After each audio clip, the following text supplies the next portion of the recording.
alors, je sais pas, il faut que je réfléchisse. Que c'est quand même pas très simple. Là-dessus, il y a 2 ans, il y a 2 ans, Lapie Hadsin, qui était le président de la Confédération des Altiers de France, est invité par l'ambassadeur pour venir me voir, pour me dire, ouais, nous, les Altiers, on n'est pas les mêmes, aussi les béquets, il y a aussi les Daniers, etc. C'est très compliqué, on va absolument monter une mutuelle. Une mutuelle, on rêve d'avoir une mutuelle. Et finalement, les Ivoiriens, ils ont rêvé d'une mutuelle. Je dis, ok, ensemble, vous et moi, nous, on va la créer. Donc vous l'avez rêvé, et nous l'avons créé ensemble. C'est ce que nous avons fait, c'est ce que je veux vous présenter aujourd'hui. La mutuelle des familles des diasporas ivoiriennes, c'est pas un projet, elle existe. On a déjà pas mal de gens ivoiriens qui ont cotisé, qui se font soigner grâce à cette mutuelle. Ça a démarré assez bien. On a eu l'agrément officiel le 19 janvier cette année, 2009. Et ben depuis, on a commencé la commercialisation là en mois de mars. Ben c'est tous les jours de nouvelles inscriptions arrivent. Voilà, ça c'est l'histoire. Et donc, ben moi j'ai mis tout mon professionnalisme. J'ai dit ok, très bien. J'ai une société de régulation où on soigne les gens. Maintenant, on va essayer d'organiser le financement de la santé. Le principe, vous l'avez compris, la mutuelle des Ivoiriens, de les familles des Ivoiriens, vous cotisez pour votre parent qui est au pays. Vous ne cotisez pas beaucoup, vous allez voir. Et vous cotisez pourquoi? Pour la mutuelle, mais pour avoir droit à quoi? Alors, l'hospitalisation, tout ce qui est grave. L'hospitalisation chirurgicale et l'hospitalisation médicale. Et en même temps, il y a les frais d'obsèques.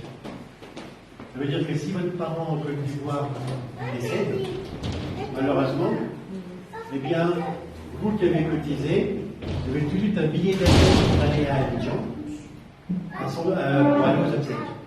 Et en plus, nous participons, nous avons négocié des prix avec la société funéraire en Côte d'Ivoire, qui s'appelle Ivocet. On a négocié des prix et on leur envoie et on participe aux frais funéraires. Donc la mutuelle, en cotisant pour la mutuelle, vous donnez accès à votre parent à la couverture hospitalière sur place. On va rentrer dans le détail. Mais c'est quand même assez important, parce que quand on réfléchit, là c'est une cotisation qui va coûter en moyenne 10-15 € suivant l'âge. Mais si pour un paquet de cigarettes par mois, on ne peut même pas protéger sa mère, ou son fils, ou sa tante, ou sa sœur, ou son frère qui est en Côte d'Ivoire, excusez-moi, c'est lamentable. On peut tous ici, sur notre job, avoir 10 € ou 15 € par mois pour son parent, qui lui en a vraiment besoin pour se faire soigner. Alors, on a monté une mutuelle. Moi j'ai dit à l'ambassadeur, j'ai dit au président de la CARAF, qui est aujourd'hui le président de la mutuelle. Au passage, je vais venir avec moi aujourd'hui, il n'a pas pu, il y a une autre obligation, mais il vous embrasse. Il m'a dit de vous dire bonjour. Donc voilà, une chaleureuse salutation du président de la mutuelle. La mutuelle, pourquoi on a créé une mutuelle et pas, pourquoi on n'a pas créé une société d'assurance? C'est important. Une boîte d'assurance, une société d'assurance, elle est faite pour faire de l'argent, du bénéfice, et donner les bénéfices aux propriétaires de la compagnie d'assurance avec des actionnaires. Vous comprenez? Une mutuelle, c'est les hommes et les femmes qui se réunissent entre eux, disent ok, nous on va être solidaires entre nous. On va organiser, on va mettre une cagnotte en commun. Quand l'un d'entre nous est malade, eh bien, ça va permettre de payer les bonnes santé.